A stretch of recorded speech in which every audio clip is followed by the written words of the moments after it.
Henry Cejudo versus Jose Aldo Jr. is now announced as the main event of UFC 250 Sao Paulo, Brazil on May the 9th. And I'll be honest with you guys, as much as we can sit here and hate on the situation and sit here and be hard done by, as we would say in the UK, and be up our own arse and be upset about the whole situation of Jose Aldo getting a title shot, what else was there for the main event of UFC 250? There are no Brazilian champions since USADA. I'm sorry, there I said it. There are none. No Renan Barão, no Jose Aldo, Jessica Andrade just lost. I'm not saying that's because of USADA. All we've got is Nunes. And she just fought, and there's no one else in her division that can challenge her, and there's no worthy contenders.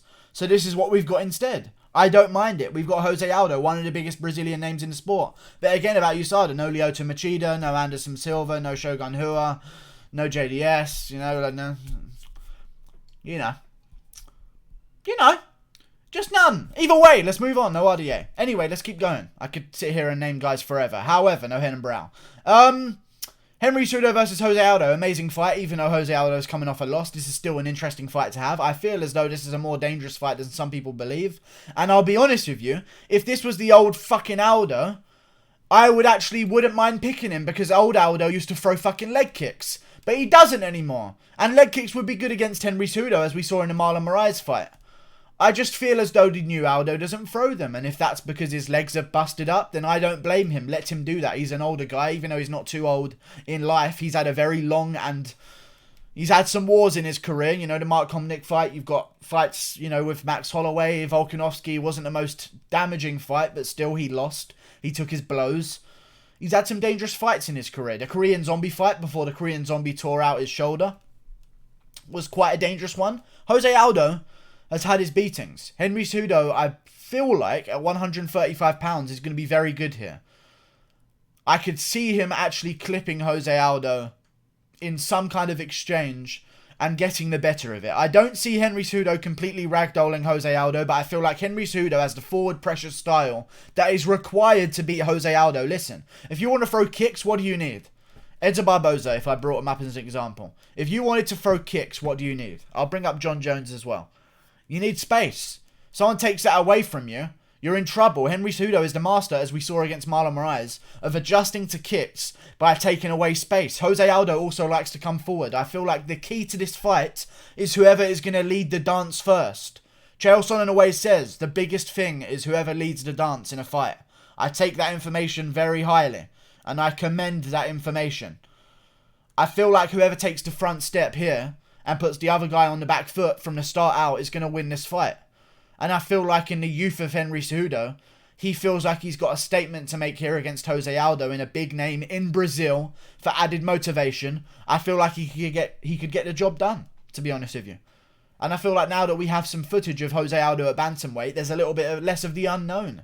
If Aldo was coming down to fight Henry Cejudo, when maybe we'd see this fight as a little bit more mysterious. But now we have footage. Henry Cejudo knows what Aldo's going to do at bantamweight. He's going to look to be the bigger guy. He's going to look to come forward. And I don't think Henry Cejudo's going to allow that to happen. I do hope that Henry Cejudo loses, to be honest with you. Because he has been acting like not the champion I want in my division. However, he's causing up a bit of a storm.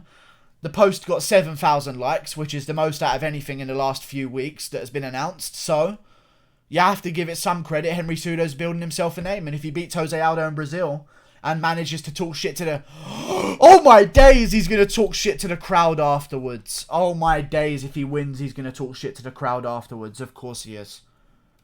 That's the grand scheme of things. He's going to look to beat Jose Aldo and have that engagement with the crowd to get himself some viral views. Henry Cejudo's going to shit talk the crowd. I fucking knew there was more to this than just I want to fight Jose Aldo in Brazil. He's got a plan. I think Henry Cejudo is going to win this fight. And I feel like on the microphone afterwards, there's going to be an interaction between him and the crowd. And he's going to make his next opponent have a call out. But I also feel like this is better for Henry Cejudo as well. If we're looking at things... Yes, I believe that there are other guys that maybe should have got a title shot. However, now we at least get to see those guys get a more high-profile fight before they fight for the title and build ourselves a contender. Maybe we see Piotr Jan versus Aljamain Sterling as the co-main event of UFC Oklahoma City. Chris Weidman's on that card versus Jack Hermansson. Is that Oklahoma? It might not be Oklahoma. Wherever Chris Weidman's fighting Jack Hermansson, Chris Weidman trains with Aljamain Sterling at the same gym. Let's do Yan versus Sterling as the co-main event in a big profile fight. Let's do it. Let's build ourselves a real contender here. You know? We don't want a flyweight complex where the guys that are the title contenders are on the prelims until they fight for the title as the main event. Let's build ourselves a contender and put these other guys in the division in some great spots. Let's do Sandhagen versus Moraes. Let's do it on this card. And I want to talk about this card as well because there are plenty of fights that you could make, and I feel like a lot of people may be ready to shit on this card.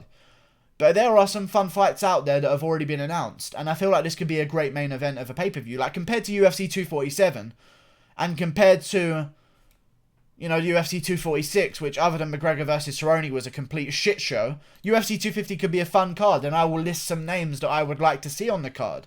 Henry Cejudo versus Jose Aldo Jr. as the main event. As the co-main events, if possible, Dominic Reyes versus Thiago Santos would make a lot of sense to me. However, I fully well understand that Dominic Reyes may not be healthy by then, but I'm watching Thiago Santos' Instagram account, and he's shadow boxing around looking fine. So he's back to normal, I guess, in a few weeks or so. He's looking good. And then on the card also, we have Fabricio Verdum versus Alexei Olenek. Alexei Olenek has last been on the main card of the McGregor fight. I feel like a lot more people know who Alexei Olenek is now. He's been a main event of a fight night against Alistair Overeem that was pretty high profile. I like Alexei Olenek. I feel like he could be a big name in the Russian market. However, he is coming to the end of his career, and it is in Brazil. Fabricio Verdum versus Alexei Olenek is already announced for the card. An amazing fight. Fabricio Verdum, the former Brazilian heavyweight champion of the world. I love it. Also on the card, I would like to see Diego Ferreira versus Leonardo Santos, because Islam Makhachev will not be fighting Diego Ferreira next, although I would love to see that fight happen. Two guys on massive win streaks take on each other head to head. That's not the Makhachev way. That's not the way that he does it. He's going to probably look to fight someone else that's maybe coming off a loss, as like he's calling out Gregor Gillespie, a guy coming off a loss. So we may not see that fight between Diego Ferreira and Islam Makhachev. I'd love to see Ferreira versus Leonardo Santos.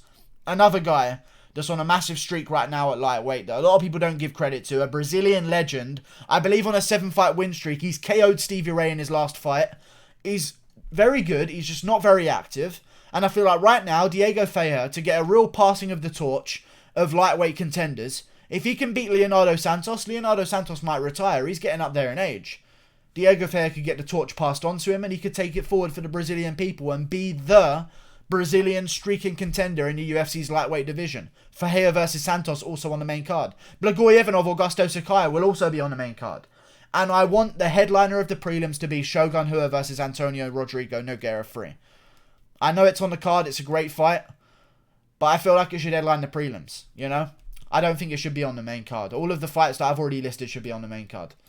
And if they don't do Reyes versus Santos, maybe shift it up to the main card. But either way, moving on. Pedro Munoz versus Jimmy Rivera 2. Antonio Carlos Jr. versus Cesar Ferreira, also on the prelims. Claudio Silva versus Diego Lima, opening up the prelims. Herbert Burns versus Sean Woodson, opening up the early prelims. As the headliner, sorry. Joaquim Silva versus Thiago Moises. Christos Gialgos versus Davy Ramos. Great fights all across the card. Make it fucking happen, Dana. That's what I want to see. We could make something of this event. Please don't give us dog shit, because so far the pay-per-views of the UFC have been utter trash. Utter trash. UFC 247 was bad. UFC 246 was bad. Give us something to sink our teeth into to excuse you giving Jose Aldo a title shot against Henry Cejudo. Because you all know this shouldn't have happened. So at least make up for your mistake of accidentally booking Brazil when you didn't have any Brazilian title contenders. Because you thought that Aldo was probably going to beat Moraes, or were hoping that Aldo would beat Moraes, but it didn't happen, and you kind of fucked up with your gamble. Give us a good card to make up for it, please. I beg of you. Give us something to sink my teeth into. If this is in Brazil, give me something I want to watch in Brazil. You know what I mean? Because I'm not staying up later than usual for a card if it's only going to have Cejudo versus Aldo. I am, to be honest with you, because otherwise I'll not get as many subscribers, and that's the way this works. However, I want to see a good fucking card. I feel like Cejudo could win this fight, but Aldo's got every chance, and it's actually a very interesting matchup. Don't take the rankings into consideration. Jose Aldo is just as good as Marlon Moraes, if not better, as we've learned in his last fight. So, he's equal to or greater than the greatest contender in the division of Marlon Moraes, who beat Aljamain Sterling, who everyone else is saying should get a title shot. So yeah, do Aljamain Sterling versus Piotr Jan. Do Corey Sandhagen versus Marlon Moraes. And do Aldo versus Cejudo. Let's make these fights happen. Cejudo's getting his own main event. Stack the fucking card. And maybe Cejudo can be a big name at bantamweight after this fight with Jose Aldo. We'll see what happens. He's definitely going to call out Brazil on the microphone. 100% he's calling out Brazil. There's no way he would take this fight in Brazil unless that was the scenario. So yeah. And I don't know what's going to happen afterwards. We'll see. Maybe Cejudo faces the winner of... Who knows? The winner of Yan versus Aljamain Sterling should get the next title shot. They should be the co-main event of an event in May or April, around a similar time, so that they share a schedule. Then I would like to see Corey Sandhagen take on Marlon Moraes at some other big pay-per-view card. Let's see what happens. The bantamweight division is a fun one. We're out with the old guard, in with the new. And then maybe TJ... Oh yeah! And then who knows, maybe events and the stars will align. And then by the time we're at the end of this year, we've got TJ Dillashaw back. In 11 months... soon to be 10 months, TJ Dillashaw will be back in the cage. In 7 months, TJ Dillashaw will probably have a fight beginning to be announced. And then we'll have the bantamweight division back on track. We've also got Cody Garbrandt versus fucking Rafael Assunção. And if Garbrandt wins that one, then let's talk. Then what's going to happen? We'll see. Oh my god, here's what fucking happens, man. Here's what happens. Cejudo fights Aldo. Great fight. Let's make it happen. Let's boost up the fucking profile of Henry Cejudo in the meantime while we build himself a contender. Then, the winner of Aljamain Sterling versus Petr Yan will get the next title shot against Henry Cejudo, Jose Aldo winner. Let's make that happen. Okay? Then, Corey Sandhagen will fight Marlon Moraes, and the winner of Cody Garbrandt versus Rafael Assunção will take on the winner of Corey Sandhagen versus Marlon Moraes. Fingers crossed that we are looking at Sandhagen and Cody Garbrandt coming out with their hands raised. And then we can have a Sandhagen-Garbrandt fight to destiny the next title contender. Or who knows? Who the fuck knows? And who TJ Dillashaw needs an opponent when he gets back. So whoever's in a really good position on the fight rankings and on the UFC rankings is going to have a lot of power on whether or not TJ Dillashaw is the person who's going to pick them for his return fight. Because he ain't getting a title shot straight away. Fair enough, he was out of the game, but he was out of the game for cheating. And he accepted that he was cheating. So it's not like this is this... You know, it's not... It's very obvious the situation... This TJ Dillashaw situation is unlike everything else. There's always speculation in everything else. TJ Dillashaw has come out and he said, I did it and I'm a cheater. I did it for the fight with Henry Cejudo. And that's what I did. And now I'm banned for 2 years. And at least we have some clarity there, if anything. But he's not going to come back after all those years off cheating and get a title shot. That's just not going to happen. So whoever's still going to be floating around the top of the rankings, coming off a big win, could be TJ Dillashaw's return fight, you know? It could be. So if Marlon Moraes does beat Corey Sandhagen and still doesn't get his fight against Henry Cejudo because he lost to him and he's going to need more than 2 fights, then maybe we can do a TJ Dillashaw versus Marlon Moraes. Who knows? It's all up for grabs. Bantamweights, get fucking active. You have had the green light. This is the green light. Henry Cejudo versus Jose Aldo has been announced. All of your fears and worries can go away. You know what your next game plan is. Fight a top contender and win in impressive fashion. And stake your claim for the title shot. Green light, green light, green light. Let's get to fucking work. If I don't see every fucking bantamweight have a fight announced within the next month, then they ain't doing their fucking jobs correctly. Sandhagen versus Moraes. Yan versus Sterling. Winner of Cody Garbrandt versus Rafael Assunção takes on the winner of Marlon Moraes versus Corey Sandhagen. Let's make it happen. Like and subscribe. And Henry Cejudo will probably beat Jose Aldo. Click that button there. Goodbye. See you later. And goodbye again for one good measure. I don't know. Oh yeah, I'm going to start breaking down 248, which is a great card. So that's going to start early. I'm going to post a full prediction video for that later on. But yes, like and subscribe other than that, because that would be very helpful towards the channel, to be honest with you. This bantamweight division is looking spicy, boys. I'm looking forward to it.